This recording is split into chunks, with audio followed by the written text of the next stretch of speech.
ऋषिगण बोले, हे ब्रह्मा जी, आप सर्वश्रेष्ठ हैं। आपने हम पर कृपा कर शिव पूजन की सर्वोत्तम विधि का वर्णन हमसे किया, जिसे सुनकर हम सब कृतार्थ हो गए। 14वां अध्याय पुष्पों द्वारा शिव पूजा का महात्म्य।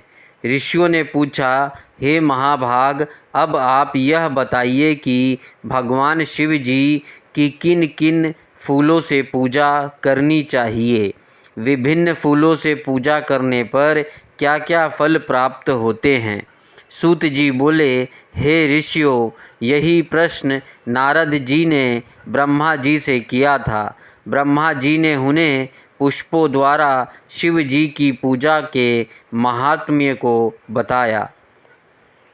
ब्रह्मा जी ने कहा, नारद, लक्ष्मी अर्थात धन की कामना करने वाले मनुष्य को कमल के फूल, बेलपत्र, शतपत्र और शंख पुष्प से भगवान शिव का पूजन करना चाहिए।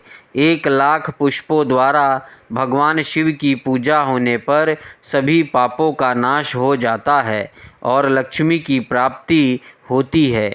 1,00,000 फूलों से शिव जी की पूजा करने से मनुष्य को संपूर्ण अभीष्ट फलों की प्राप्ति होती है।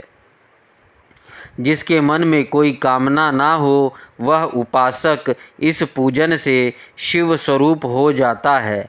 मृत्युंजय मंत्र के 5,00,000 जाप पूरे होने पर महादेव के स्वरूप के दर्शन हो जाते हैं।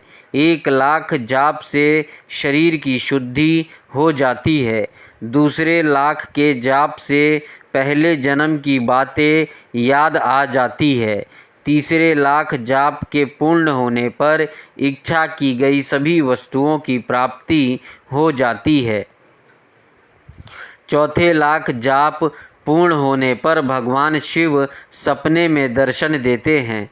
5वां लाख जाप पूरा होने पर वे प्रत्यक्ष दर्शन देते हैं। मृत्युंजय मंत्र के 10,00,000 जाप करने से संपूर्ण फलों की सिद्धि होती है। मोक्ष की कामना करने वाले मनुष्य को 1,00,000 दुर्वा से शिव पूजन करना चाहिए। आयु वृद्धि की इच्छा करने वाले मनुष्य को 1,00,000 दुर्वाओं द्वारा पूजन करना चाहिए। पुत्र प्राप्ति की इच्छा रखने वाले मनुष्य को 1,00,000 धतूरे के फूलों से पूजा करनी चाहिए। पूजन में लाल डंठल वाले धतूर को शुभदायक माना जाता है। यश प्राप्ति के लिए 1,00,000 अगस्त्य के फूलों से पूजा करनी चाहिए। तुलसी दल द्वारा शिव जी की पूजा करने से भोग और मोक्ष की प्राप्ति होती है। अड़हुल के 1,00,000 फूलों से पूजा करने पर शत्रुओं की मृत्यु होती है। 1,00,000 करवीर के फूलों से पूजा करने पर समस्त रोगों का नाश हो जाता है। दोपहरिया के फूलों के पूजन से आभूषण तथा चमेली के फूलों से पूजन करने से वाहन की प्राप्ति होती है।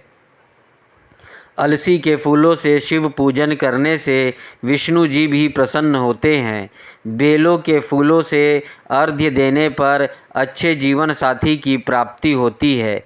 जूही के फूलों से पूजन करने पर घर में धन संपदा का वास होता है तथा अन्न के भंडार भर जाते हैं। कनेर के फूलों से पूजा करने पर वस्त्रों की प्राप्ति होती है। सिंदुआरी और शेफालिका के फूलों से पूजन करने पर मन निर्मल हो जाता है। हार श्रृंगार के फूलों से पूजन करने पर सुख संपत्ति की वृद्धि होती है। राय के 1,00,000 फूलों से पूजन करने पर शत्रु मृत्यु को प्राप्त होते हैं। चंपा और केवड़े के फूलों से शिव पूजन नहीं करना चाहिए। ये दोनों फूल महादेव के पूजन के लिए अयोग्य होते हैं। इसके अलावा सभी फूलों का पूजा में उपयोग किया जा सकता है। महादेव जी पर चावल चढ़ाने से लक्ष्मी की प्राप्ति होती है। ये चावल अखंडित होने चाहिए। उन्हें विधि पूर्वक अर्पित करें। रुद्र प्रधान मंत्र से पूजन करते हुए शिवलिंग पर वस्त्र अर्पित करें। गंध पुष्प और श्रीफल चढ़ाकर धूप दीप से पूजन करने से पूजा का पूरा फल प्राप्त होता है। उसी प्रांगण में 12 ब्राह्मणों को भोजन कराए। इससे सांगोपांग पूजा संपन्न होती है। 1 लाख तिलों से शिव जी का पूजन करने पर समस्त दुखों और कलेशों का नाश होता है। जौ के दाने चढ़ाने पर स्वर्गीय सुख की प्राप्ति होती है। गेहूं के बने भोजन से 1,00,000 बार शिव पूजन करने में संतान की प्राप्ति होती है।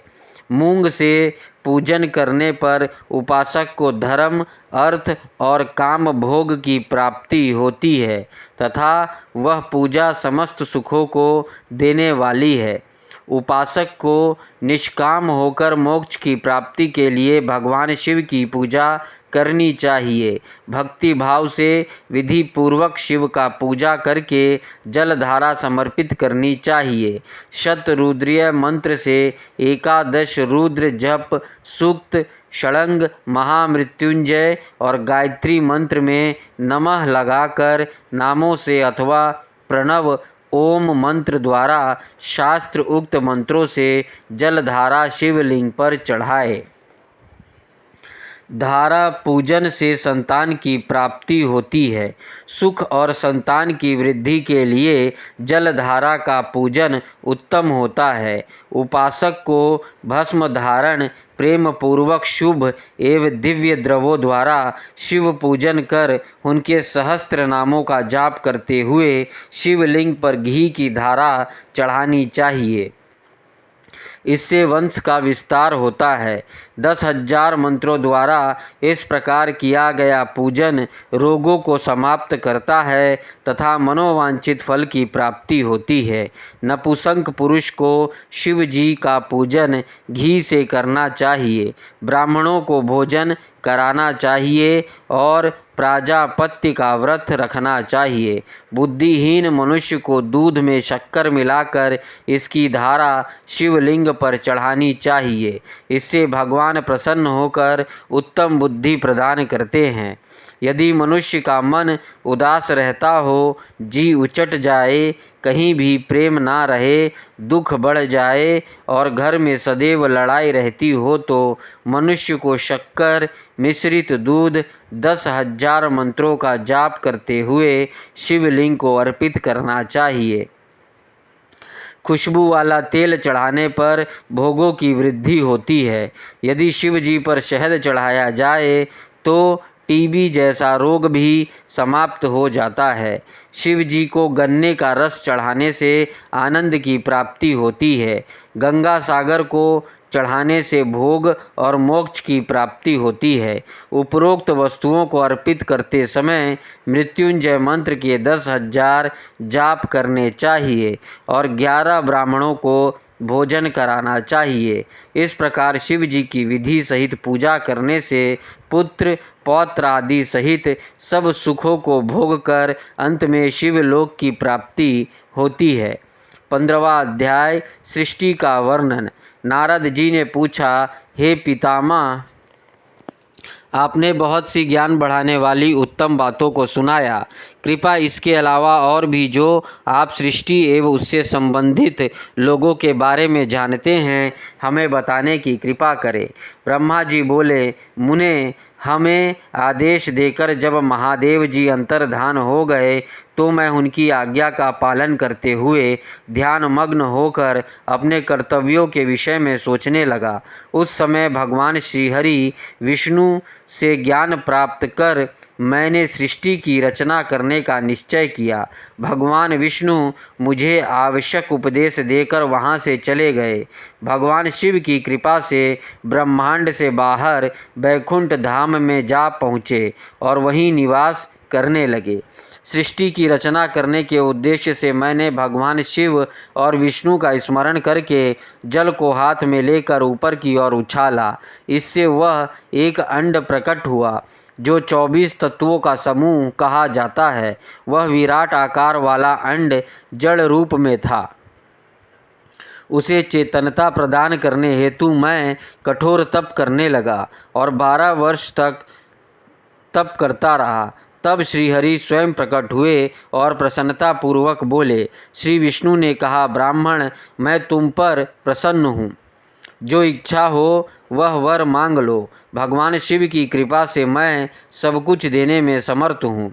ब्रह्मा बोले, महाभाग, आपने मुझ पर बड़ी कृपा की है। भगवान शंकर ने मुझे आपके हाथों में सौंप दिया है।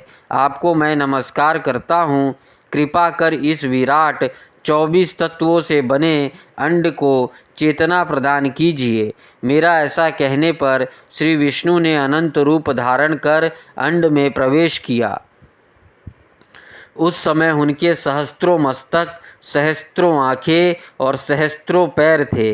उनके अंड में प्रवेश करते ही वह चेतन हो गया। पाताल से सत्यलोक तक अंड के रूप में वह विष्णु भगवान विराजने लगे।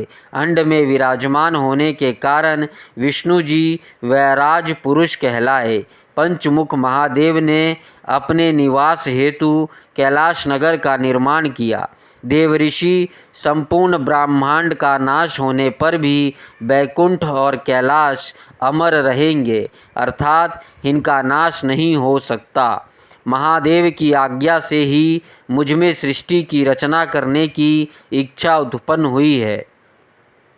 अनजाने में ही मुझसे तमोगुणी सृष्टि की उत्पत्ति हुई, जिसे अविद्या पंचक कहते हैं। उसके पश्चात भगवान शिव की आज्ञा से स्थावर संज्ञक वृक्ष, जिसे पहला सर्ग कहते हैं, का निर्माण हुआ, परंतु पुरुषार्थ का साधक नहीं था। अतः दूसरे सर्ग तिर्य स्त्रोता प्रकट हुआ। यह दुखों से भरा हुआ था। तब ब्रह्मा जी द्वारा ऊर्ध्व स्त्रोता नामक तीसरे सर्ग की रचना की गई। यह सात्विक सर्ग देव सर्ग के नाम से प्रसिद्ध हुआ।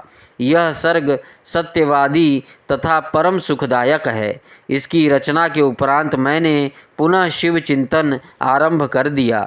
तब एक रजोगुणी सृष्टि का आरंभ हुआ, जो आर्वर कस्त्र स्त्रोता नाम से विख्यात हुआ। इसके बाद मैंने 5 विकृत सृष्टि और 3 प्राकृत सर्गों को जन्म दिया। पहला महतत्व, दूसरा भूतों और तीसरा वैकारिक सर्ग है। इसके अलावा 5 विकृत सर्ग हैं। दोनों को मिलाकर कुल 8 सर्ग होते हैं। नवा कोमार सर्ग है, जिसे सनंत सनंदन कुमारों की रचना हुई। सनत आदि मेरे 4 मानस पुत्र हैं, जो ब्रह्मा के समान हैं। वे महान व्रत का पालन करने वाले हैं। वे संसार से विमुख एवं ज्ञानी हैं। उनका मन शिव चिंतन में लगा रहता है। मुनि नारद, मेरी आज्ञा पाकर भी उन्होंने सृष्टि के कार्य में मन नहीं लगाया। इससे मुझ में क्रोध प्रवेश कर गया। तब भगवान विष्णु ने मुझे समझाया और भगवान शिव की तपस्या करने के लिए कहा। मेरी घोर तपस्या से मेरी भौहों और नाक के मध्य भाग से महेश्वर की 3 मूर्तियां प्रकट हुई, जो पूर्णांश सर्वेश्वर एवं दया सागर थी, और भगवान शिव का अर्धनारीश्वर रूप प्रकट हुआ। जन्म मरण से रहित परम तेजस्वी सर्वज्ञ नीलकंठ साक्षात उमा वल्लभ भगवान महादेव के साक्षात दर्शन कर मैं धन्य हो गया। मैंने भक्ति भाव से उन्हें प्रणाम किया और उन्हें प्रसन्न करने के लिए उनकी स्तुति करने लगा। तब मैंने उनसे जीवों की रचना करने की प्रार्थना की। मेरी प्रार्थना स्वीकारते हुए देवादिदेव भगवान शिव ने रुद्र गणों की रचना की। तब मैंने उनसे पुनः कहा, देवेश्वर शिव शंकर, अब आप संसार की मोह माया से लिप्त ऐसे जीवों की रचना करें जो मृत्यु और जन्म के बंधन में बंधे हो। यह सुनकर महादेव जी हंसते हुए कहने लगे। शिव जी ने कहा, हे ब्रह्मा, मैं जन्म और मृत्यु के भय में लिप्त जीवों की रचना नहीं करूँगा, क्योंकि वे जीव संसार रूपी बंधन में बंधे होने के कारण दुखों से युक्त होंगे। मैं सिर्फ उनका उद्धार करूँगा, उन्हें परम ज्ञान प्रदान कर उनके ज्ञान का विकास करूँगा। हे प्रजापते, इन जीवों की रचना आप करें। मोह माया के बंधनों में बंधे इस प्रकार के जीवों की सृष्टि करने पर भी आप इस माया में नहीं बंधेंगे। मुझसे इस प्रकार कहकर महादेव शिव शंकर अपने पार्षदों के साथ वहाँ से अंतर्धान हो गए। 16वां अध्याय सृष्टि की उत्पत्ति। ब्रह्मा जी बोले, नारद, शब्द आदि पंचभूतों द्वारा पंचकरण करके उनके स्थूल आकाश, वायु, अग्नि, जल और पृथ्वी, पर्वत, समुद्र, वृक्ष और कला आदि से युगों और कालों की मैंने रचना की तथा और भी कई पदार्थ मैंने बनाए। उत्पत्ति और विनाश वाले पदार्थों का भी मैंने निर्माण किया, परंतु जब इससे भी मुझे संतोष नहीं हुआ तो मैंने माँ अम्बा सहित भगवान शिव का ध्यान करके सृष्टि के अन्य पदार्थों की रचना की और अपने नेत्रों से मरीच को, हृदय से भृगु को, सिर से अंगिरा को, कान से मुनि श्रेष्ठ पुलह को, उदान से पुलसत्य को, समान से वशिष्ठ को, अपान से कृतु को, दोनों कानों से अत्रि को, प्राण से दक्ष को और गोद से तुमको, छाया में करदम मुनि को उत्पन्न किया। सब साधनाओं के साधन धर्म को भी मैंने अपने संकल्प में प्रकट किया। मुनि श्रेष्ठ, इस तरह साधकों की रचना करके महादेव जी की कृपा से मैंने अपने को कृतार्थ माना। मेरे संकल्प से उत्पन्न धर्म मेरी आज्ञा से मानव का रूप धारण कर साधन में लग गए। इसके उपरांत मैंने अपने शरीर के विभिन्न अंगों से देवता व असुरों के रूप में अनेक पुत्रों की रचना करके उन्हें विभिन्न शरीर प्रदान किए। तत्पश्चात भगवान शिव की प्रेरणा से मैं अपने शरीर को 2 भागों में विभक्त कर 2 रूपों वाला हो गया। मैं आधे शरीर से पुरुष व आधे से नारी हो गया। पुरुष स्वयंभू मनु नाम से प्रसिद्ध हुए एवं उच्च कोटि के साधक कहलाए। नारी रूप से शतरूपा नाम वाली योगिनी एवं परम तपस्विनी स्त्री उत्पन्न हुई। मनु ने वैवाहिक विधि से अत्यंत सुंदरी शतरूपा का पानी ग्रहण किया और मैथुन द्वारा सृष्टि को उत्पन्न करने लगे। उन्होंने शतरूपा से प्रियव्रत और उत्तानपाद नामक 2 पुत्र तथा आकुति, देवहूति और प्रसूति नामक 3 पुत्रियां प्राप्त की। आकुति का रुचि मुनि से, देवहूति का करदम मुनि से तथा प्रसूति का दक्ष प्रजापति के साथ विवाह कर दिया गया। इनकी संतान से पूरा जगत चराचर हो गया। इस रुचि और आकुति के वैवाहिक संबंध में यज्ञ और दक्षिणा नामक स्त्री पुरुष का जोड़ा उत्पन्न हुआ। यज्ञ और दक्षिणा से 12 पुत्र हुए। मुने, करदम और देवहूति के संबंध से बहुत सी पुत्रियां पैदा हुई। दक्ष और प्रसूति से 24 कन्याएं हुई। दक्ष ने 13 कन्याओं का विवाह धर्म से कर दिया। ये 13 कन्याएं श्रद्धा, लक्ष्मी, धृति, तुष्टि, पुष्टि, मेघा, क्रिया, बुद्धि, लज्जा, वसु, शांति, सिद्धि और कीर्ति हैं।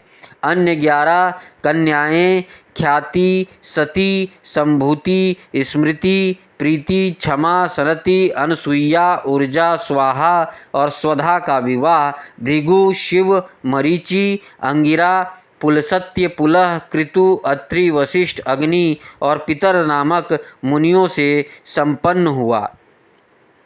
इनकी संतानों से पूरा त्रिलोक भर गया। अंबिकापति महादेव जी की आज्ञा से बहुत से प्राणी श्रेष्ठ मुनियों के रूप में उत्पन्न हुए। कल्प भेद में दक्ष की 60 कन्याएं हुई। उनमें से 10 कन्याओं का विवाह धर्म से, 27 का चंद्रमा से, 13 कन्याओं का विवाह कश्यप ऋषि से संपन्न हुआ। नारद, उन्होंने 4 कन्याएं अरिष्टनेमि को ब्याह दी। भृगु, अंगिरा, कुशाश्व से 2-2 कन्याओं का विवाह कर दिया। कश्यप ऋषि की संतानों से संपूर्ण त्रिलोक आलोकित हुआ। देवता, ऋषि, दैत्य, वृक्ष, पक्षी, पर्वत तथा लताएं आदि कश्यप पत्नियों से पैदा हुए। इस तरह भगवान शंकर की आज्ञा से ब्रह्मा जी ने पूरी सृष्टि की रचना की।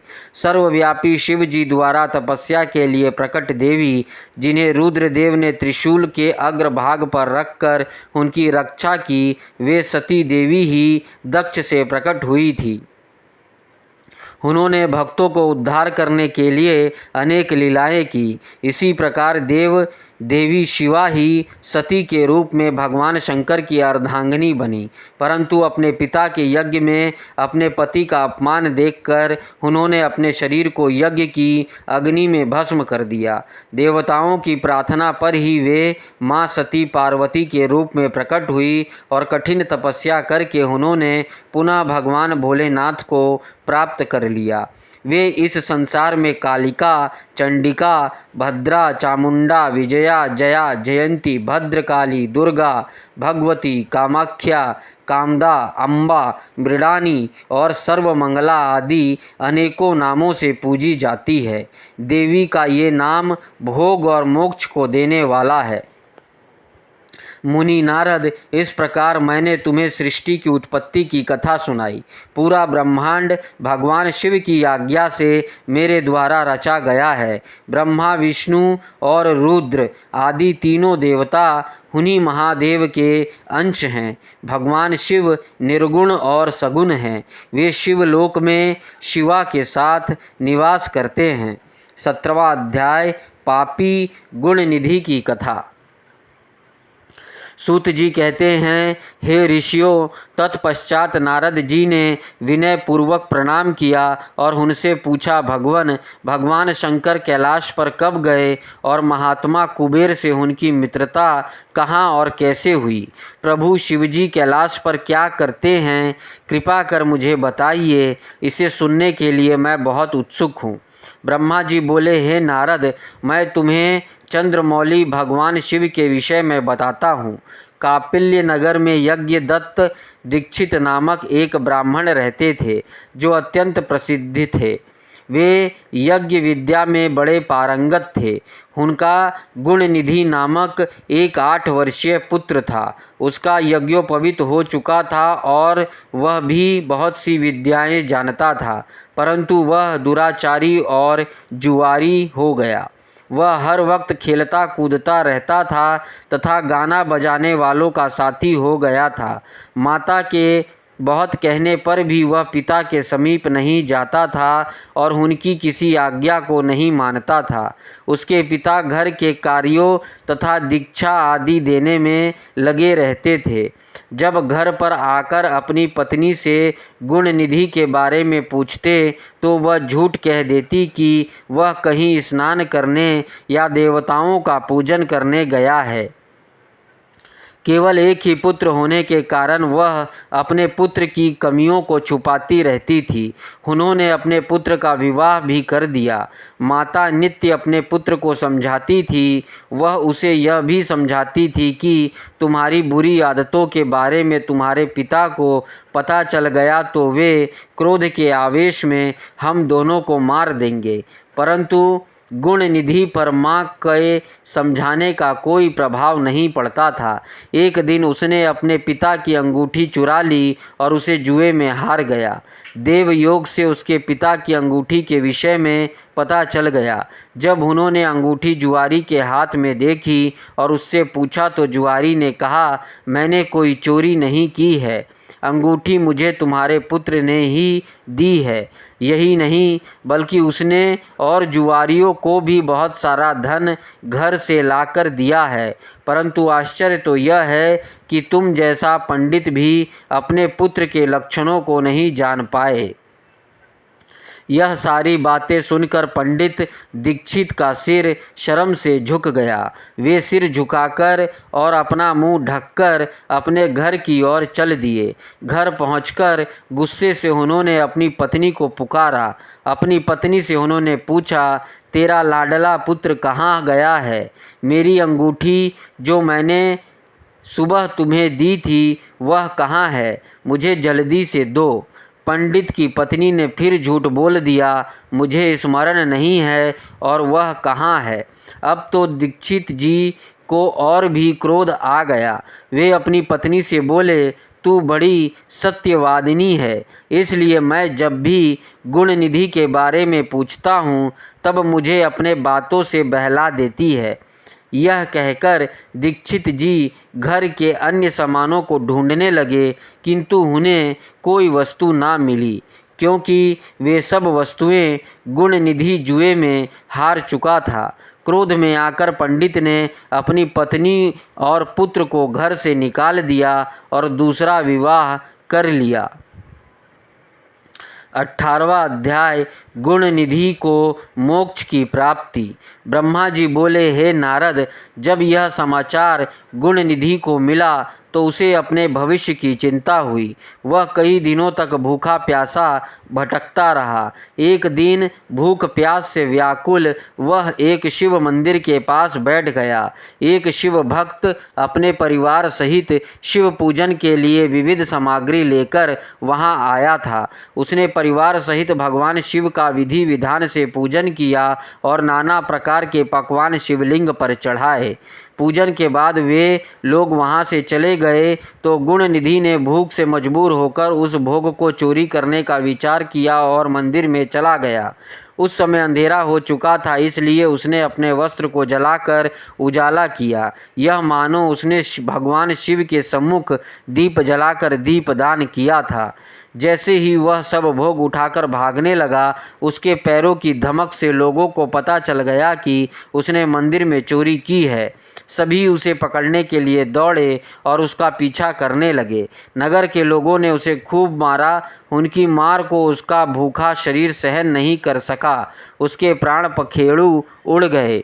उसके कुकर्मों के कारण यमदूत उसको बांधकर ले जा रहे थे। तभी भगवान शिव के पार्षद वहां आ गए और गुणनिधि को यमदूतों के बंधनों से मुक्त करा दिया। यमदूतों ने शिवगणों को नमस्कार किया और बताया कि यह बड़ा पापी और धर्म कर्म से हीन है। यह अपने पितृ का भी अपने पिता का भी शत्रु है। इसने शिव जी के भोग की भी चोरी की है। इसने बहुत पाप किए हैं, इसलिए यह यमलोक का अधिकारी है। इसे हमारे साथ जाने दे ताकि विभिन्न नरकों को यह भोग सके। तब शिवगणों ने उत्तर दिया कि निश्चय ही गुणनिधि ने बहुत से पाप कर्म किए हैं, परंतु इसने कुछ पुण्य कर्म भी किए हैं जो संख्या से कम होने पर भी पाप कर्मों को नष्ट करने वाले हैं। इसने रात्रि में अपने वस्त्र को फाड़कर शिवलिंग के समक्ष दीपक में बत्ती डालकर उसे जलाया और दीपदान किया। इसने अपने पिता के श्रीमुख से एवं मंदिर के बाहर बैठकर शिवगणों को सुना है और ऐसे ही और भी अनेक धर्म कर्म इसने किए हैं। इतने दिनों तक भूखा रहकर इसने व्रत किया और शिव दर्शन तथा शिव पूजन भी अनेकों बार किया है। इसलिए यह हमारे साथ शिवलोक को जाएगा, वहाँ कुछ दिनों तक निवास करेगा। जब इसके संपूर्ण पापों का नाश हो जाएगा तो भगवान शिव की कृपा से यह कलिंग देश का राजा बनेगा। अतः यमदूतों, तुम अपने लोक को लौट जाओ। यह सुनकर यमदूत यमलोक को चले गए। उन्होंने यमराज को इस विषय में सूचना दे दी और यमराज ने इसको प्रसन्नतापूर्वक स्वीकार कर लिया। तत्पश्चात गुणनिधि नामक ब्राह्मण को लेकर शिवगण शिवलोक को चल दिए। कैलाश पर भगवान शिव और देवी उमा विराजमान थे। उसे उनके सामने लाया गया। गुणनिधि ने भगवान शिव उमा के चरण वंदना की और उनकी स्तुति की। उसने महादेव से अपने कर्मों के बारे में क्षमा याचना की। भगवान ने उसे क्षमा प्रदान कर दी। वह शिवलोक में कुछ दिन निवास करने के बाद गुणनिधि कलिंग देश के राजा अरिंदम के पुत्र दम के रूप में विख्यात हुआ। हे नारद, शिव जी की थोड़ी सी सेवा भी उसके लिए अत्यंत फलदायक हुई। इस गुणनिधि के चरित्र को जो कोई पढ़ता अथवा सुनता है, उसकी सभी कामनाएं पूरी होती है तथा वह मनुष्य सुख शांति प्राप्त करता है। 19वां अध्याय गुण निधि को कुबेर पद की प्राप्ति। नारद जी ने प्रश्न किया, हे ब्रह्मा जी, अब आप मुझे यह बताइए कि गुण निधि जैसे महापापी मनुष्य को भगवान शिव द्वारा कुबेर पद क्यों और कैसे प्रदान किया गया। हे प्रभु, कृपा कर इस कथा को भी बताइए। ब्रह्मा जी बोले, नारद, शिवलोक में सारे दिव्य भोगों का उपभोग तथा उमा महेश्वर का सेवन कर वह अगले जन्म में कलिंग के राजा अरिंदम का पुत्र हुआ। उसका नाम दम था। बालक दम की भगवान शंकर में असीम भक्ति थी। वह सदैव शिव जी की सेवा में लगा रहता था। वह अन्य बालकों के साथ मिलकर शिव भजन करता। युवा होने पर उसके पिता अरिंदम की मृत्यु के पश्चात दम को राज सिंहासन पर बैठाया गया। राजा दम सब और शिव धर्म का प्रचार और प्रसार करने लगे। वे सभी शिवालय में दीप दान करते थे। उनके शिव जी से अनन्य भक्ति थी। उन्होंने अपने राज्य में रहने वाले सभी ग्राम अध्यक्षों को यह आज्ञा दी थी कि शिव मंदिर में दीप दान करना सबके लिए अनिवार्य है। अपने गांव के आसपास जितने शिवालय हैं वहां सदा दीप जलाना चाहिए। राजा दम ने आजीवन शिव धर्म का पालन किया। इस तरह वे बड़े धर्मात्मा कहलाए। उन्होंने शिवालयों में बहुत से दीप जलवाए। उसके फलस्वरूप वे दीपों की प्रभा के आश्रय हो मृत्यु उपरांत अलकापुरी के स्वामी बने। ब्रह्मा जी बोले, हे नारद, भगवान शिव का पूजन व उपासना महान फल देने वाला है। दीक्षित के पुत्र गुणनिधि ने, जो पूर्ण अधर्मी था, भगवान शिव की कृपा पाकर दिक्पाल का पद पा लिया था। अब मैं तुम्हें उसकी भगवान शिव के साथ मित्रता के विषय में बताता हूँ। नारद, बहुत पहले की बात है। मेरे मानस पुत्र पुलसत्य से विश्रवा का जन्म हुआ और विश्रवा के पुत्र कुबेर हुए। उन्होंने पूर्व काल में बहुत कठोर तप किया। उन्होंने विश्वकर्मा द्वारा रचित अलकापुरी का उपभोग किया। मेघवाहन कल्प के आरंभ होने पर वे कुबेर के रूप में घोर तप करने लगे। वे भगवान शिव द्वारा प्रकाशित काशीपुरी में गए और अपने मन के रत्नमय दीपों से 11 रुद्रों को उद्बोधित कर वे तन्मयता से शिव जी के ध्यान से मग्न होकर निश्चल भाव से उनकी उपासना करने लगे।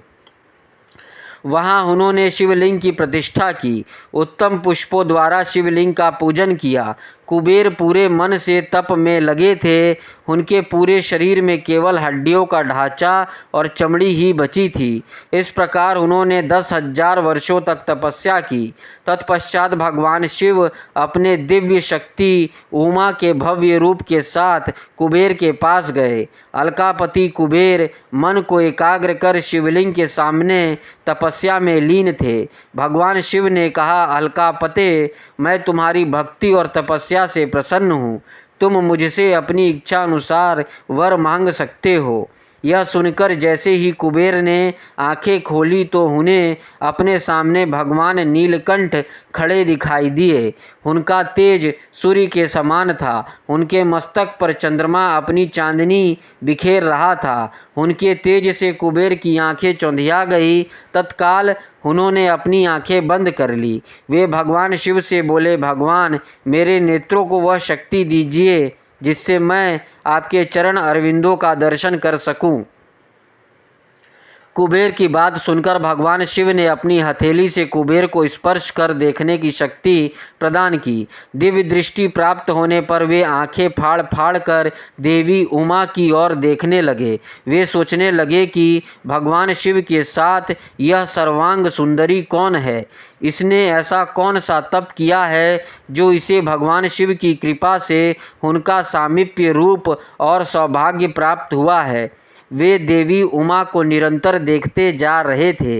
देवी को घूरने के कारण उनकी बाईं आंख फूट गई। शिव जी ने उमा से कहा, उमे, यह तुम्हारा पुत्र है। यह तुम्हें क्रूर दृष्टि से नहीं देख रहा है। यह तुम्हारे तप बल को जानने की कोशिश कर रहा है। फिर भगवान शिव ने कुबेर से कहा, मैं तुम्हारी तपस्या से बहुत प्रसन्न हूँ। मैं तुम्हें वर देता हूँ कि तुम समस्त निधियों और ग्रहों की शक्तियों के स्वामी हो जाओ। सुव्रतों, यक्षों और किन्नरों के अधिपति होकर धन के दाता बनो। मेरी तुमसे सदा मित्रता रहेगी और मैं तुम्हारे पास सदा निवास करूँगा, अर्थात तुम्हारे स्थान अलकापुरी के पास ही मैं निवास करूँगा। कुबेर, अब तुम अपनी माता उमा के चरणों में प्रणाम करो, यही तुम्हारी माता है। ब्रह्मा जी कहते हैं, नारद, इस प्रकार भगवान शिव ने देवी से कहा, हे देवी, यह आपके पुत्र के समान है, इस पर अपनी कृपा करो। यह सुनकर उमा देवी बोली, वत्स, तुम्हारी भगवान शिव में सदैव निर्मल भक्ति बनी रहे। बाईं आँख फूट जाने पर तुम एक ही पिंगल नेत्र से युक्त रहो। महादेव जी ने जो वर तुम्हें प्रदान किए हैं वे सुलभ हैं। मेरे रूप में ईर्ष्या के कारण तुम कुबेर नाम से प्रसिद्ध होगे। कुबेर को वर देकर भगवान शिव और देवी उमा अपने धाम को चले गए। इस प्रकार भगवान शिव और कुबेर में मित्रता हुई और वे अलकापुरी के निकट कैलाश पर्वत पर निवास करने लगे। नारद जी ने कहा, ब्रह्मा जी, आप धन्य हैं, आपने मुझ पर कृपा कर मुझे इस अमृत कथा के बारे में बताया है। निश्चय ही शिव भक्ति दुखों को दूर कर समस्त सुख प्रदान करने वाली है। 20वां अध्याय, भगवान शिव का कैलाश पर्वत पर गमन। ब्रह्मा जी बोले, हे नारद, कुबेर के कैलाश पर्वत पर तप करने से वहाँ पर भगवान शिव का शुभ आगमन हुआ। कुबेर को वर देने वाले विश्वेश्वर शिव जब निधिपति होने का वर देकर अंतर ध्यान हो गए, तब उनके मन में विचार आया कि मैं अपने रुद्र रूप में, जिसका जन्म ब्रह्मा जी के ललाट से हुआ है और जो संहारक है, कैलाश पर्वत पर निवास करूँगा। शिव की इच्छा से कैलाश जाने के इच्छुक रुद्रदेव ने बड़े जोर जोर से अपना डमरू बजाना शुरू कर दिया। वह ध्वनि उत्साह बढ़ाने वाली थी। डमरू की ध्वनि तीनों लोकों में गूंज रही थी। उस ध्वनि में सुनने वालों को अपने पास आने का आग्रह था। उस डमरू ध्वनि को सुनकर ब्रह्मा, विष्णु आदि सभी देवता, ऋषि, मुनि, वेद शास्त्रों को जानने वाले सिद्ध लोग बड़े उत्साहित होकर कैलाश पर्वत पर पहुँचे। भगवान शिव के सारे पार्षद और गणपाल जहाँ भी थे वे कैलाश पर्वत पर पहुँचे। साथ ही असंख्य गणों सहित अपनी लाखों करोड़ों भयावनी भूत प्रेतों की सेना के साथ स्वयं शिवजी भी वहां पहुँचे। सभी गणपाल सहस्त्रों भुजाओं से युक्त थे। उनके मस्तक पर जटाएं थी। सभी चंद्रचूड़, नीलकंठ और त्रिलोचन थे। हार, कुंडल, केयूर तथा मुकुट से वे अलंकृत थे। भगवान शिव ने विश्वकर्मा को कैलाश पर्वत पर निवास बनाने की आज्ञा दी। अपने व अपने भक्तों के रहने के लिए योग्य आवास तैयार करने का उद्देश्य दिया। विश्वकर्मा ने आज्ञा पाते ही अनेकों प्रकार के सुंदर निवास स्थान वहां बना दिए। उत्तम मुहूर्त में उन्होंने वहां प्रवेश किया। इस मधुर बेला पर सभी देवताओं, ऋषि मुनियों और सिद्धों सहित ब्रह्मा और विष्णु जी ने शिव जी व उमा का अभिषेक किया। विभिन्न प्रकार से उनकी पूजा अर्चना और स्तुति की। प्रभु की आरती उतारी। उस समय आकाश में फूलों की वर्षा हुई। इस समय चारों ओर भगवान शिव तथा देवी उमा की जय जयकार हो रही थी। सभी की स्तुति से प्रसन्न होकर भगवान शिव ने उन्हें उनकी इच्छा के अनुसार वरदान दिया तथा उन्हें अभीष्ट और मनोवांछित वस्तुएं भेंट की। तत्पश्चात भगवान शंकर की आज्ञा लेकर सभी देवता अपने अपने निवास को चले गए। कुबेर भी भगवान शिव की आज्ञा पाकर अपने स्थान अलकापुरी को चले गए। तत्पश्चात भगवान शंभु वहाँ निवास करने लगे।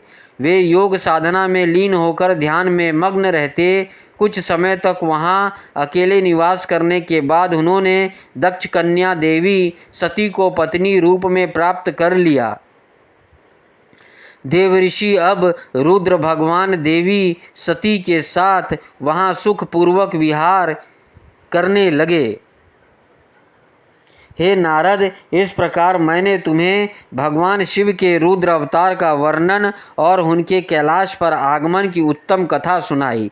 तुम्हें शिव जी व कुबेर की मित्रता और भगवान शिव के विभिन्न लीलाओं के विषय में बताया। उनकी भक्ति तीनों लोकों को सुख प्रदान करने वाली तथा मनोवांछित फल को देने वाली है। इस लोक में ही नहीं बल्कि परलोक में भी सद्गति प्राप्त होती है।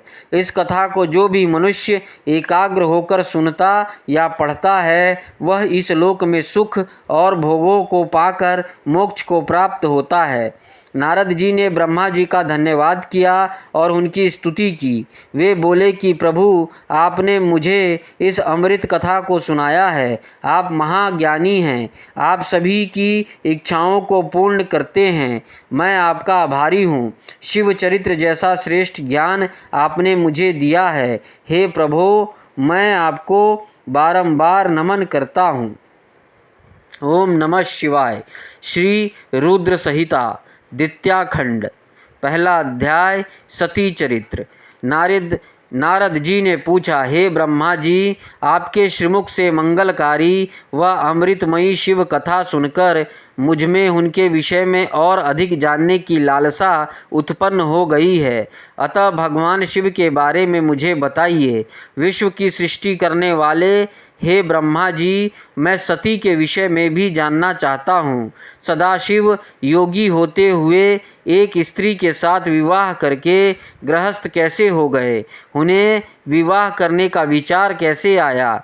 जो पहले दक्ष की कन्या थी, फिर हिमालय की कन्या हुई, वे सती यानी पार्वती किस प्रकार शंकर जी को प्राप्त हुई? पार्वती ने किस प्रकार घोर तपस्या की और कैसे उनका विवाह हुआ? कामदेव को भस्म कर देने वाले भगवान शिव के आधे शरीर में वे किस प्रकार स्थान पा सकी? उनका अर्धनारीश्वर रूप क्या है? हे प्रभु, आप ही मेरे इन प्रश्नों के उत्तर दे सकते हैं। आप ही मेरे संशयों का निवारण कर सकते हैं। ब्रह्मा जी ने कहा, हे नारद, देवी सती और भगवान शिव का शुभ यश परम पावन, दिव्य और गोपनीय है। उसके रहस्य को वे ही समझते हैं। सर्वप्रथम तुम्हारी प्रार्थना पर मैं सती के चरित्र को बताता हूँ। पहले मेरे एक कन्या पैदा हुई, जिसे देखकर मैं काम पीड़ित हो गया। तब रुद्र ने धर्म का स्मरण कराते हुए मुझे बहुत धिक्कारा। फिर वे अपने निवास कैलाश पर्वत को चले गए। उन्हें मैंने समझाने की कोशिश की, परंतु मेरे सभी प्रयत्न निष्फल हो गए। तब मैंने शिव जी की आराधना की। शिव जी ने मुझे बहुत समझाया, परंतु मैंने हट नहीं छोड़ा और फिर रुद्रदेव को मोहित करने के लिए शक्ति का उपयोग करने लगा। मेरे पुत्र दक्ष के यहाँ सती का जन्म हुआ। वह दक्ष सुता उमा नाम से उत्पन्न होकर कठिन तप करके रुद्र की स्त्री हुई। रुद्र ने गृहस्थ आश्रम में सुखपूर्वक समय व्यतीत किया। उधर शिव जी की माया से दक्ष को घमंड हो गया और वह महादेव जी की निंदा करने लगा। दक्ष ने एक विशाल यज्ञ का आयोजन किया। उस यज्ञ में दक्ष ने मुझे, विष्णु जी को, सभी देवी देवताओं को और ऋषि मुनियों को निमंत्रण दिया, परंतु महादेव शिव जी एवं अपनी पुत्री सती को उस विशाल यज्ञ का निमंत्रण नहीं दिया। सती को जब इस बात की जानकारी मिली तो उन्होंने शिव चरणों में वंदना कर उनसे दक्ष यज्ञ में जाने की इच्छा प्रकट की। भगवान शिव ने देवी सती को बहुत समझाया कि बिना बुलाए ऐसे आयोजनों में जाना अपमान और अनिष्ट कारक होता है, लेकिन सती ने जाने का हठ किया। शिव ने भावी को देखते हुए आज्ञा दे दी। शिव सर्वज्ञ हैं। सती पिता के घर चली गई। वह यज्ञ में महादेव जी के लिए भाग ना देख और अपने पिता के मुख से अपने पति की घोर निंदा सुनकर उन्हें बहुत क्रोध आया। वे महादेव की निंदा सहन कर ना सकी और उन्होंने उसी यज्ञ कुंड में कूदकर अपने शरीर को त्याग कर दिया। जब इसका समाचार शिव तक पहुंचा तो वे बहुत कुपित हुए। उन्होंने अपनी जटा का एक बाल उखाड़कर वीरभद्र नामक अपने गण को उत्पन्न किया। भगवान शिव ने वीरभद्र को आज्ञा दी कि वह दक्ष के यज्ञ का विध्वंस कर दे। वीरभद्र ने शिव आज्ञा का पालन करते हुए यज्ञ का विध्वंस कर दिया और दक्ष का सिर काट दिया। इस उपद्रव को देखकर सभी लोग भगवान शिव की प्रार्थना करने लगे। तब भगवान शिव ने दक्ष को पुनः जीवित कर दिया और उनके यज्ञ को पूर्ण कराया। भगवान शिव सती के मृत शरीर को लेकर वहां से चले गए। उस समय सती के शरीर से उत्पन्न ज्वाला पर्वत पर गिरी थी। वही पर्वत आज भी ज्वालामुखी के नाम से पूजित है। आज भी उसके दर्शन से मनोकामनाएं पूरी होती है। वही सती दूसरे जन्म में हिमाचल के घर में पुत्री रूप में प्रकट हुई, जिनका नाम पार्वती था। उन्होंने कठोर तप द्वारा पुनः महादेव शिव को अपने पति के रूप में प्राप्त कर लिया। दूसरा अध्याय शिव पार्वती चरित्र। सूत जी बोले, हे ऋषियों, ब्रह्मा जी के ये वचन सुनकर नारद जी पुनः पूछने लगे, हे ब्रह्मा जी, मैं सती और शंकर जी के परम पवित्र व दिव्य चरित्र को पुनः सुनना चाहता हूँ कि सती की उत्पत्ति कैसे हुई और महादेव जी का मन विवाह करने के लिए कैसे तैयार हुआ। दक्ष से नाराज होकर देवी सती ने अपने देह को कैसे त्याग दिया और फिर कैसे हिमाचल की पुत्री पार्वती के रूप में जन्म लिया। उनके तप, विवाह, कामनाश आदि की सभी कथाएं मुझे सुविस्तार सुनाने की कृपा करें। ब्रह्मा जी बोले, हे नारद, पहले भगवान शिव निर्गुण, निर्विकल्प, निर्विकारी और दिव्य थे, परंतु देवी उमा से विवाह करने के बाद वे सगुण और शक्तिमान हो गए। उनके बाएं अंग से ब्रह्मा जी उत्पन्न हुए और दाएं अंग से विष्णु जी उत्पन्न हुए। तभी से भगवान सदाशिव के 3 रूप ब्रह्मा, विष्णु और रुद्र सृष्टिकर्ता, पालनकर्ता और संहारकर्ता के रूप में विख्यात हुए। उनकी आराधना करते हुए मैं सुरासुर सहित मनुष्य आदि जीवों की रचना करने लगा। मैंने सभी जातियों का निर्माण किया। मैंने ही मरीच, अत्रि, पुलह, पुलस्त्य, अंगिरा, कृतु, वशिष्ठ, नारद, दक्ष और भृगु की उत्पत्ति की और ये मेरे मानस पुत्र कहलाए। तत्पश्चात मेरे मन में माया का मोह उत्पन्न होने लगा।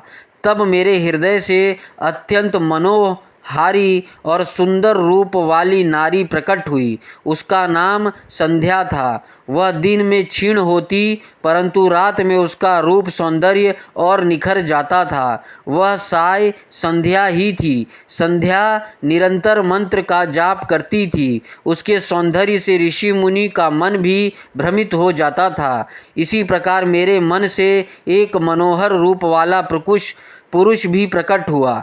वह अत्यंत सुंदर और अद्भुत रूप वाला था। उसके शरीर का मध्य भाग पतला था। वह काले बालों से युक्त था। उसके दांत सफ़ेद मोतियों से चमक रहे थे। उसके श्वास से सुगंधी निकल रही थी। उसकी चाल मदमस्त हाथी के समान थी। उसकी आंखें कमल के समान थी। उसके अंगों में लगे केसर की सुगंध नासिका को तृप्त कर रही थी। तभी उस रूपवान पुरुष ने विनय पूर्वक अपना सिर को मुझ ब्रह्मा के सामने झुकाकर मुझे प्रणाम किया और मेरी बहुत स्तुति की। वह पुरुष बोला, ब्राह्मण, आप अत्यंत शक्तिशाली हैं। आपने ही मेरी उत्पत्ति की है। प्रभु मुझ पर कृपा करे और मेरे योग्य काम मुझे बताए, ताकि मैं आपकी आज्ञा से उस कार्य को पूरा कर सकूं। ब्रह्मा जी ने कहा, हे भद्र पुरुष, तुम सनातनी सृष्टि उत्पन्न करो। तुम अपने इसी स्वरूप में फूल के 5 बाणों से स्त्रियों और पुरुषों को मोहित करो। इस चराचर जगत में कोई भी जीव तुम्हारा तिरस्कार नहीं कर पाएगा। तुम छिपकर प्राणियों के हृदय में प्रवेश करके सुख का हेतु बनकर सृष्टि को सनातन कार्य आगे बढ़ाओगे। तुम्हारे पुष्पमय बाण समस्त प्राणियों को भेद कर उन्हें मदमस्त करेंगे। आज से तुम पुष्पबाण नाम से जाने जाओगे। इसी प्रकार तुम सृष्टि के प्रवर्तक के रूप में जाने जाओगे। तीसरा अध्याय, कामदेव को ब्रह्मा जी द्वारा शाप देना।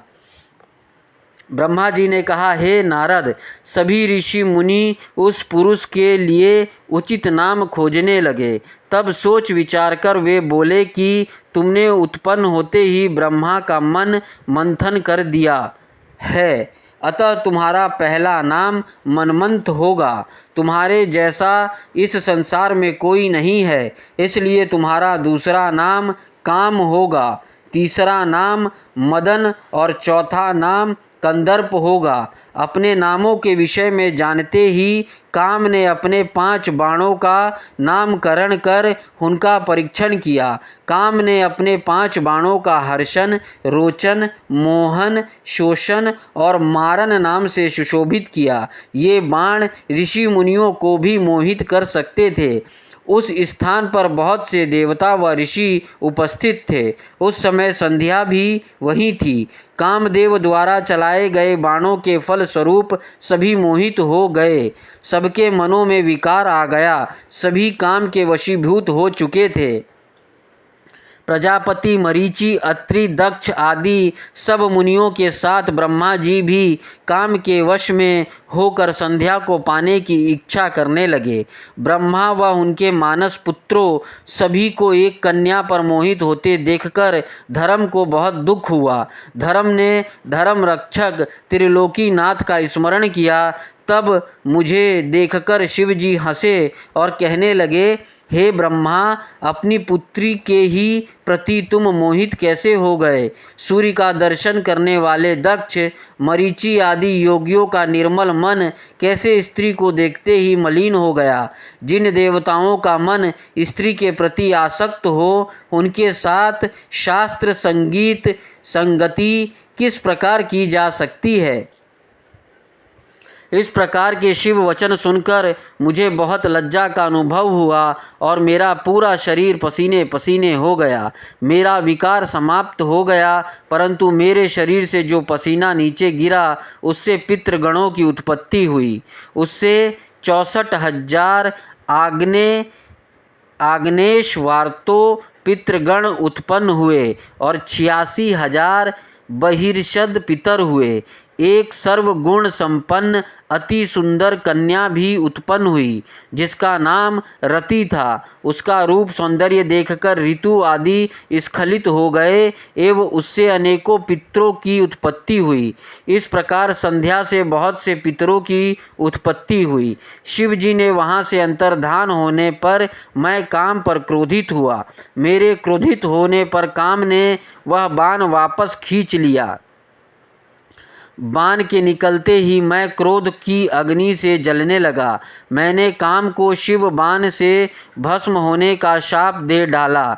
यह सुनकर काम और रति दोनों मेरे चरणों में गिर पड़े और मेरी स्तुति करने लगे तथा क्षमा याचना करने लगे। तब काम ने कहा, हे प्रभु, आपने ही तो मुझे वर देते हुए कहा था कि ब्रह्मा, विष्णु, रुद्र समेत सभी देवता, ऋषि, मुनि और मनुष्य तुम्हारे वश में होंगे। मैं तो सिर्फ अपनी उस शक्ति का परीक्षण कर रहा था, इसलिए मैं निरपराध हूँ। प्रभु मुझ पर कृपा करें, इस शाप के प्रभाव को समाप्त करने का उपाय बताए। इस प्रकार काम के वचनों को सुनकर ब्रह्मा जी का क्रोध शांत हुआ। तब उन्होंने कहा कि मेरा शाप झूठा नहीं हो सकता, इसलिए तुम महादेव के तीसरे नेत्र रूपी अग्निबाण से भस्म हो जाओगे। परंतु कुछ समय पश्चात जब शिवजी विवाह करेंगे, अर्थात उनके जीवन में देवी पार्वती आएंगी, तब तुम्हारा शरीर तुम्हें पुनः प्राप्त हो जाएगा। चौथा अध्याय, काम रति विवाह।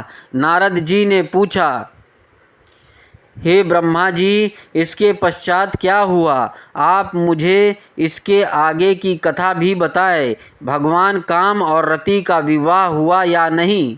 आपके शाप का क्या हुआ? कृपा इसके बारे में भी मुझे सुविस्तार बताइए। ब्रह्मा जी बोले, शिव जी के वहाँ से अंतर्धान हो जाने पर दक्ष ने काम से कहा, हे कामदेव, आपके ही समान गुण वाली परम सुंदरी एवं सुशीला मेरी कन्या को तुम पत्नी के रूप में स्वीकार करो। मेरी पुत्री सर्वगुण संपन्न है तथा हर तरीके से आपके लिए सुयोग्य है। हे महातेजस्वी मनोभव, यह हमेशा तुम्हारे साथ रहेगी और तुम्हारी इच्छा अनुसार कार्य करेगी। यह कहकर दक्ष ने अपनी कन्या, जो उनके पसीने से उत्पन्न हुई थी, का नाम रति रख दिया। तत्पश्चात कामदेव और रति का विवाह सो उल्लास संपन्न हुआ। हे नारद, दक्ष की पुत्री रति बड़ी रमणीय और परम सुंदरी थी। उसका रूप लावण्य मुनियों को भी मोह लेने वाला था। रति से विवाह होने पर कामदेव अत्यंत प्रसन्न हुए। वे रति पर पूर्ण मोहित थे। उनके विवाह पर बहुत बड़ा उत्सव हुआ। प्रजापति दक्ष पुत्री के लिए सुयोग्य वर पाकर बहुत खुश थे। दक्ष कन्या देवी रति भी कामदेव को पाकर धन्य हो गई थी। जिस प्रकार बादलों में बिजली शोभा पाती है, उसी प्रकार कामदेव के साथ रति शोभा पा रही थी। कामदेव ने रति को अपने हृदय सिंहासन में बैठाया तो रति भी कामदेव को पाकर उसी प्रकार प्रसन्न हुई, जिस प्रकार श्री हरि को पाकर देवी लक्ष्मी। उस समय आनंद और खुशी से सारबोर कामदेव व रति भगवान शिव का शाप भूल गए। सूत जी कहते हैं, ब्रह्मा जी का यह कथन सुनकर महर्षि नारद बड़े प्रसन्न हुए और हर्षपूर्वक बोले, हे महामते, आपने भगवान शिव की अद्भुत लीला मुझे सुनाई है। प्रभु, आप यह बताइए कि कामदेव और रति के विवाह के उपरांत सब देवताओं के अपने धाम चले जाने के बाद पितरों को उत्पन्न करने वाली ब्रह्म कुमारी संध्या कहाँ गई? उनका विवाह कब और किससे हुआ? संध्या के विषय में मेरी जिज्ञासा शांत करिए। 5वां अध्याय, संध्या का चरित्र। सूत जी बोले, हे ऋषियों, नारद जी के इस प्रकार प्रश्न करने पर ब्रह्मा जी ने कहा, मुने, संध्या का चरित्र सुनकर समस्त कामनियों सती साध्वी हो सकती हैं। वही संध्या मेरी मानस पुत्री थी, जिसने घोर तपस्या करके अपना शरीर त्याग दिया था। फिर वह मुनि श्रेष्ठ मेघातिथि की पुत्री अरुंधति के रूप में जन्मी। संध्या ने तपस्या करते हुए अपना शरीर इसलिए त्याग दिया था क्योंकि वह स्वयं को पापनी समझती थी। उसे देखकर स्वयं उसके पिता और भाइयों में काम की इच्छा जागृत हुई थी। तब उसने इसका प्रायश्चित करने के बारे में सोचा तथा निश्चय किया कि वह अपना शरीर वैदिक अग्नि में जला देगी, जिससे मर्यादा स्थापित हो। भूतल पर जन्म लेने वाला कोई भी जीव तरुण अवस्था से पहले काम के प्रभाव में नहीं आ पाएगा। यह मर्यादा स्थापित कर मैं अपने जीवन का त्याग कर दूंगी। मन में ऐसा विचार करके संध्या चंद्रभागा नामक पर्वत पर चली गई। यहीं से चंद्रभागा नदी का आरंभ हुआ। इस बात का ज्ञान होने पर मैंने वेद शास्त्रों के पारंगत विद्वान, सर्वज्ञ और ज्ञान योगी पुत्र वशिष्ठ को वहां जाने की आज्ञा दी। मैंने वशिष्ठ जी को संध्या को विधि पूर्वक दीक्षा देने के लिए वहां भेजा था। नारद, चंद्रभाग पर्वत पर एक देव सरोवर था, जो जलाशय उचित गुणों से पूर्ण था। उस सरोवर में तट पर बैठी संध्या इस प्रकार सुशोभित हो रही थी जैसे प्रदोष काल में उदित चंद्रमा और नक्षत्रों से युक्त आकाश शोभा पाता है। तभी उन्होंने चंद्रभागा नदी का भी दर्शन किया। तब उस सरोवर के तट पर बैठी संध्या से वशिष्ठ जी ने आदर पूर्वक पूछा, हे देवी, तुम इस निर्जन पर्वत पर क्या कर रही हो? तुम्हारे माता पिता कौन हैं? यदि यह छिपने योग्य छिपाने योग्य ना हो तो कृपा मुझे बताओ। यह वचन सुनकर संध्या ने महर्षि वशिष्ठ की ओर देखा। उनका शरीर दिव्य तेज से प्रकाशित था। मस्तक पर जटा धारण किए वे साक्षात कोई पुण्यात्मा जान पड़ते थे। संध्या ने आदरपूर्वक प्रणाम करते हुए वशिष्ठ जी को अपना परिचय देते हुए कहा, ब्राह्मण, मैं ब्रह्मा जी की पुत्री संध्या हूँ। मैं इस निर्जन पर्वत पर तपस्या करने आई हूँ। यदि आप उचित समझे तो मुझे तपस्या की विधि बताइए। मैं तपस्या के नियमों को नहीं जानती हूँ, अतः मुझ पर कृपा करके आप मेरा उचित मार्गदर्शन करें। संध्या की बात सुनकर वशिष्ठ जी ने जान लिया कि देवी संध्या मन में तपस्या का दृढ़ संकल्प कर चुकी हैं। इसलिए वशिष्ठ जी ने भक्तवत्सल भगवान शिव का स्मरण करते हुए कहा, हे देवी, जो सबसे महान और उत्कृष्ट हैं, सभी के परम आराध्य हैं, जिन्हें परमात्मा कहा जाता है, तुम उन महादेव शिव को अपने हृदय में धारण करो। भगवान शिव ही धर्म, अर्थ, काम और मोक्ष के स्तोत्र हैं। तुम उन्हीं का पूजन करो। ओम नमः शिवाय मंत्र का जाप करते हुए मौन तपस्या करो। उसके अनुसार मौन रहकर ही स्नान तथा शिव पूजन करो। प्रथम 2 बार छठे समय में जल को आहार के रूप में लो। तीसरी बार छठा समय आने पर उपवास करो। देवी, इस प्रकार की गई तपस्या ब्रह्मचर्य का फल देने वाली तथा अभिष्ट मनोरथों को पूरा करने वाली होती है। अपने मन में शुभ उद्देश्य लेकर शिव जी का मनन व चिंतन करो। वे प्रसन्न होकर तुम्हारी मनोकामना अवश्य पूरी करेंगे। इस प्रकार संध्या को तपस्या की विधि बताकर और उपदेश देकर मुनि वशिष्ठ वहाँ से अंतर्धान हो गए। छठा अध्याय, संध्या की तपस्या। ब्रह्मा जी बोले, हे महाप्रज्ञ नारद, तपस्या की विधि बताकर जब वशिष्ठ जी चले गए, तब संध्या आसन लगाकर कठोर तप शुरू करने लगी। वशिष्ठ जी द्वारा बताए गए विधान एवं मंत्र द्वारा संध्या ने भगवान शिव की आराधना करनी आरंभ कर दी। उसने अपना मन शिव भक्ति में लगा दिया और एकाग्र होकर तपस्या में मग्न हो गई। तपस्या करते करते 4 युग बीत गए। तब भगवान शिव प्रसन्न हुए और संध्या को अपने स्वरूप में दर्शन दिए, जिसका चिंतन संध्या द्वारा किया गया था। भगवान का मुख प्रसन्न था। उनके स्वरूप में शांति बरस रही थी। संध्या के मन में विचार आया कि मैं महादेव की स्तुति कैसे करूं। इसी सोच में संध्या ने नेत्र बंद कर लिए। भगवान शिव ने संध्या के हृदय में प्रवेश कर उसे दिव्य ज्ञान दिया, साथ ही दिव्य वाणी और दिव्य दृष्टि भी प्रदान की। संध्या ने प्रसन्न मन से भगवान शिव की स्तुति की। संध्या बोली, हे निराकार परम ज्ञानी लोक दृष्टा भगवान शिव, मैं आपको नमस्कार करती हूँ। जो शांत, निर्मल, निर्विकार और ज्ञान के स्तोत्र हैं, जो प्रकाश को प्रकाशित करते हैं, उन भगवान शिव को मैं प्रणाम करती हूँ।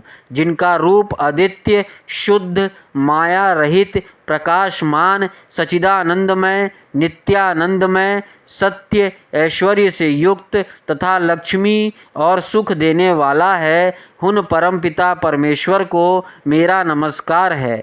जो सत्व प्रधान, ध्यान योग्य, आत्मस्वरूप, सारभूत, सबको पार लगाने वाला तथा परम पवित्र है, उन प्रभु को मेरा प्रणाम है। भगवान शिव आपका स्वरूप शुद्ध, मनोहर, रत्नमय आभूषणों से अलंकृत एवं कपूर के समान है। आपके हाथों में डमरू, रुद्राक्ष और त्रिशूल शोभा पाते हैं। आपके इस दिव्य चिन्मय सगुण साकार रूप को मैं नमस्कार करती हूँ। आकाश, पृथ्वी, दिशाएं, जल, तेज और काल सभी आपके रूप हैं। हे प्रभु, आप ही ब्रह्मा के रूप में जगत की सृष्टि, विष्णु रूप में संसार का पालन करते हैं। आप ही रुद्र रूप धारण कर संहार करते हैं। जिनके चरणों से पृथ्वी तथा अन्य शरीर की सारी दिशाएं, सूर्य, चंद्रमा एवं अन्य देवता प्रकट हुए हैं, जिनकी नाभि से अंतरिक्ष का निर्माण हुआ है, वे ही सद ब्रह्म तथा पर ब्रह्म हैं।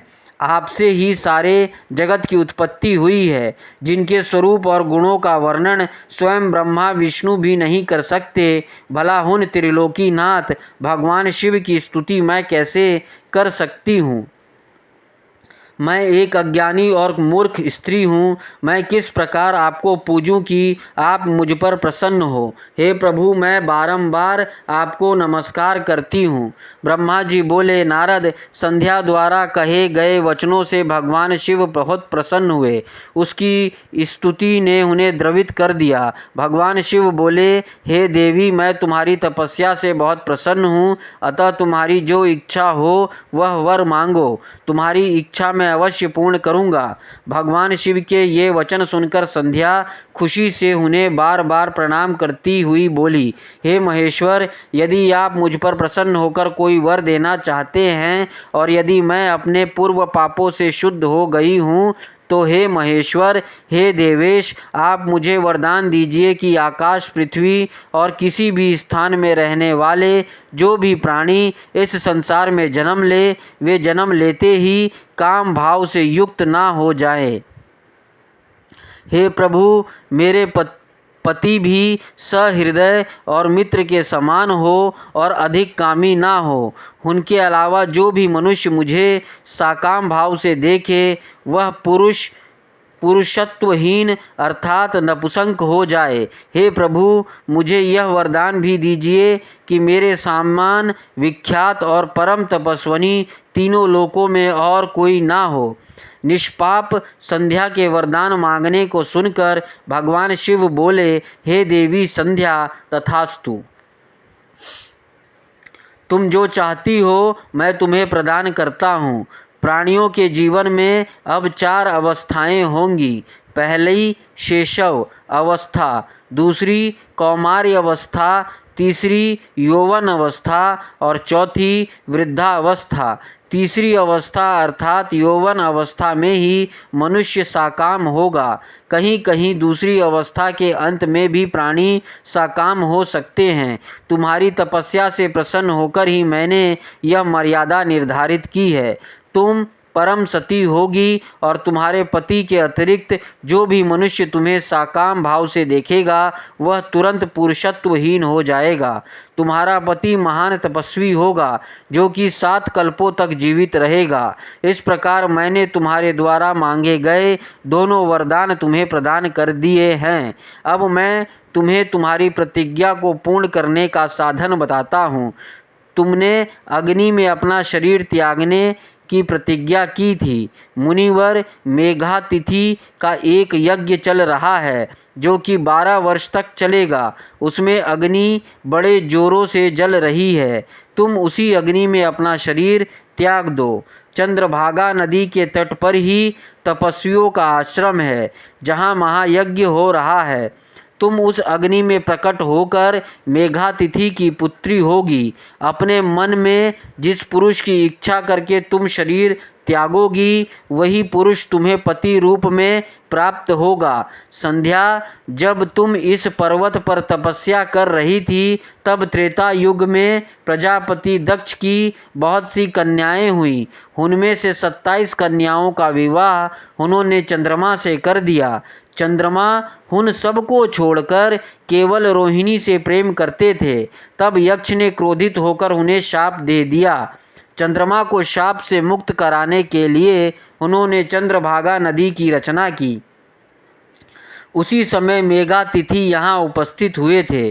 उनके समान कोई तपस्वी ना है ना होगा। उन्हीं का ज्योतिष्ठकम नामक यज्ञ चल रहा है जिसमें अग्निदेव प्रज्वलित हैं।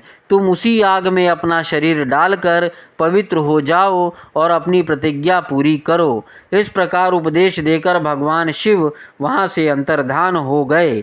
7वां अध्याय, संध्या की आत्माहुति।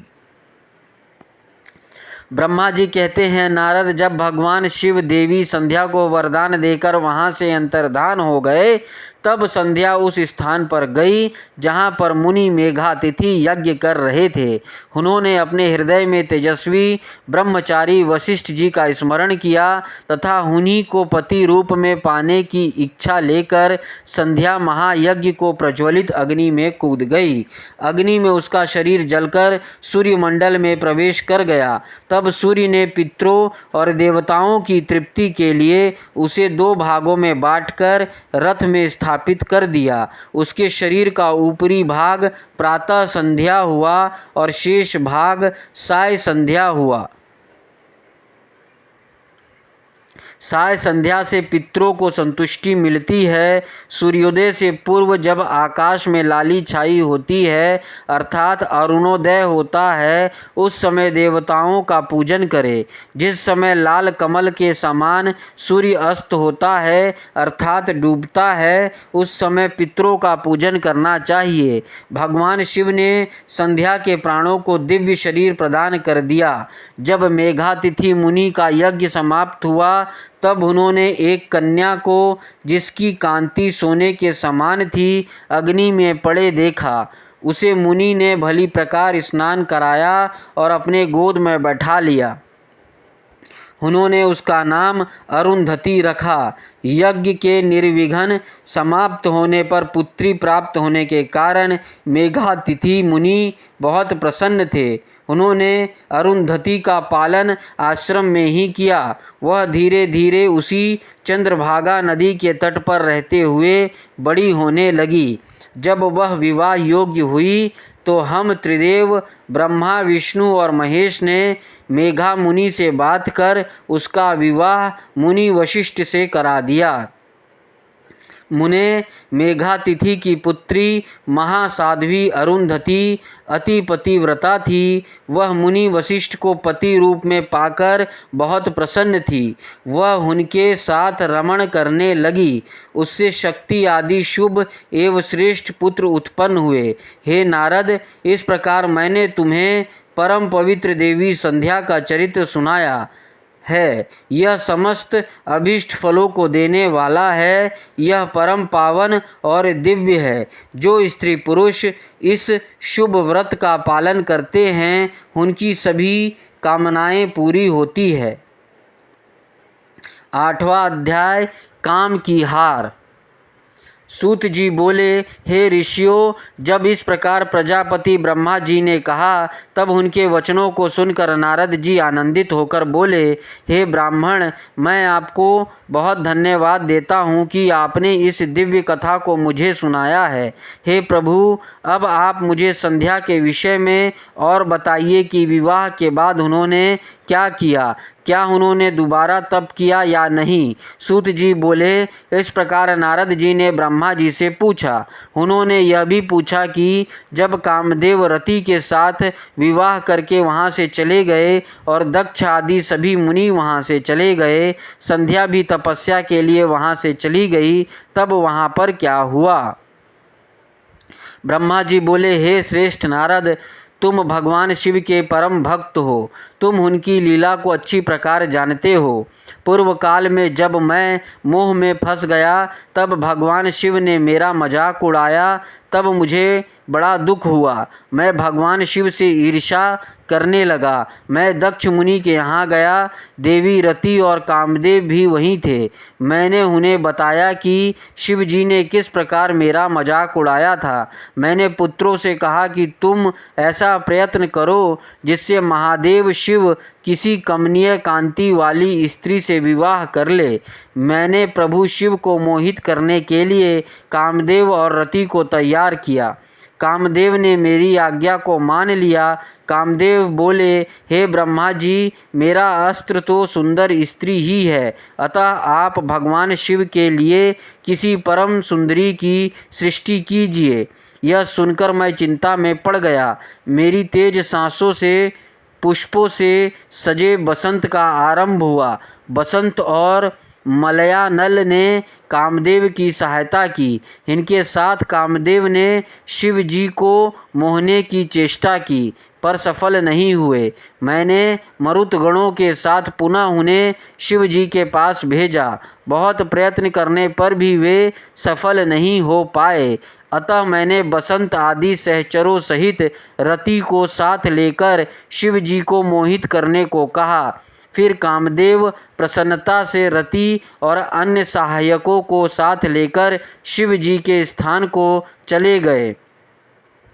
9वां अध्याय ब्रह्मा का शिव विवाह हेतु प्रयत्न। ब्रह्मा जी बोले, काम ने प्राणियों को मोहित करने वाला अपना प्रभाव फैलाया। बसंत ने उसका पूरा सहयोग किया। रति के साथ कामदेव ने शिव जी को मोहित करने के लिए अनेक प्रकार के यत्न किए। इसके फल स्वरूप सभी जीव और प्राणी मोहित हो गए। जड़ चेतन समस्त सृष्टि काम के वश में होकर अपनी मर्यादाओं को भूल गई। संयम का व्रत पालन करने वाले ऋषि मुनि अपने कृत्यों पर पश्चाताप करते हुए आश्चर्यचकित थे कि उन्होंने कैसे अपने व्रत को तोड़ दिया, परंतु भगवान शिव पर उनका वश नहीं चल सका। कामदेव के सभी प्रयत्न व्यर्थ हो गए। तब कामदेव निराश हो गए और मेरे पास आए और मुझे प्रणाम करके बोले, हे भगवान, मैं इतना शक्तिशाली नहीं हूँ जो शिव जी को मोह सकूँ। यह बात सुनकर मैं चिंता में डूब गया। उस समय मेरे सांस लेने से बहुत से भयंकर गण प्रकट हो गए जो अनेक वाद्य यंत्रों को जोर जोर से बजाने लगे और मारो मारो की आवाज़ करने लगे। ऐसी अवस्था देखकर कामदेव ने उनके विषय में मुझसे प्रश्न किया। तब मैंने उन गणों को मार नाम प्रदान कर उन्हें कामदेव को सौंप दिया और बताया कि ये सदा तुम्हारे वश में रहेंगे। तुम्हारी सहायता के लिए ही इनका जन्म हुआ है। यह सुनकर रति और कामदेव बहुत प्रसन्न हुए।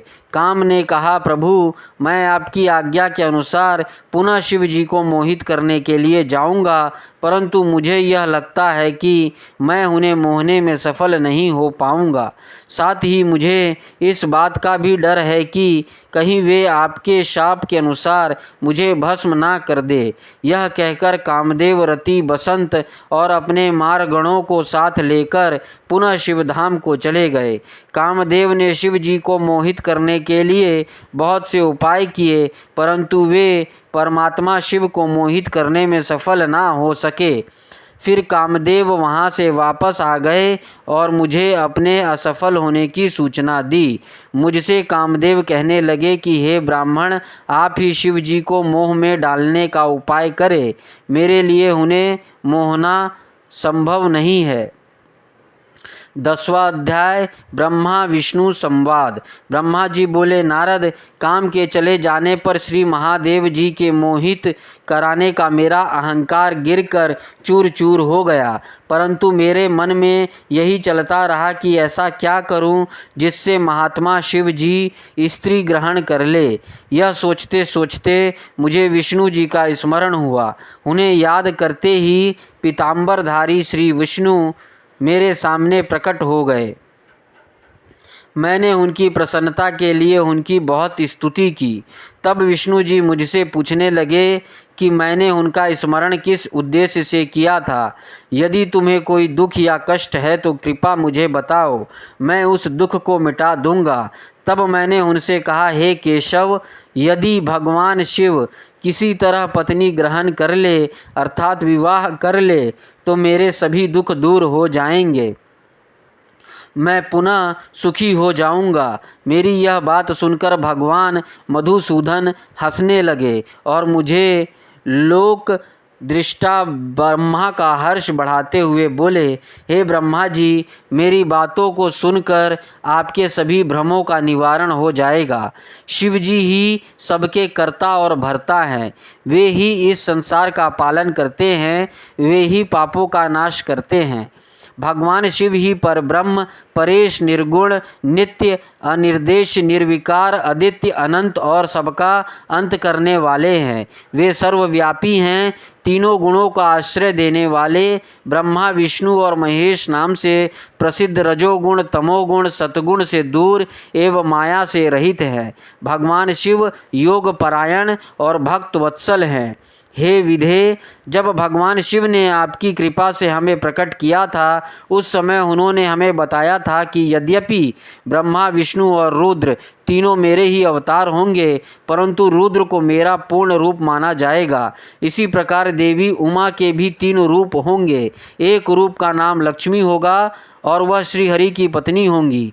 दूसरा रूप सरस्वती का होगा और वे ब्रह्मा जी की पत्नी होंगी। देवी सती उमा का पूर्ण रूप होंगी। वे ही भावी रुद्र की पत्नी होंगी। ऐसा कहकर भगवान महेश्वर वहाँ से अंतर्धान हो गए। समय आने पर हम दोनों ब्रह्मा विष्णु का विवाह देवी सरस्वती और देवी लक्ष्मी से हुआ। भगवान शिव ने रुद्र के रूप में अवतार लिया। वे कैलाश पर्वत पर निवास करते हैं। जैसा कि भगवान शिव ने बताया था कि रुद्र अवतार की पत्नी देवी सती होंगी, जो साक्षात शिवा रूप है। अतः तुम उनके अवतरण हेतु प्रार्थना करनी चाहिए। अपने मनोरथ को ध्यान करते हुए देवी शिवा की स्तुति करो। वे देवेश्वरी प्रसन्न होने पर तुम्हारी सभी परेशानियां और बाधाएं को दूर कर देंगी। इसलिए तुम सच्चे हृदय से उनका स्मरण कर उनकी स्तुति करो। यदि शिवा प्रसन्न हो जाएंगी तो वे पृथ्वी पर अवतरित होंगी। वे इस लोक में किसी मनुष्य की पुत्री बनकर मानव शरीर धारण करेंगी। तब वे निश्चय ही भगवान रुद्र का वरण कर उन्हें पति रूप में प्राप्त करेंगी। तब तुम्हारी सभी इच्छाएं अवश्य ही पूर्ण होंगी। अतएव तुम प्रजापति दक्ष को यह आज्ञा दो कि तपस्या करना आरंभ करे। उनके तप के प्रभाव से ही पार्वती देवी सती के रूप में उनके यहाँ जन्म लेंगी। देवी सती ही महादेव का विवाह सूत्र में बांधेंगी।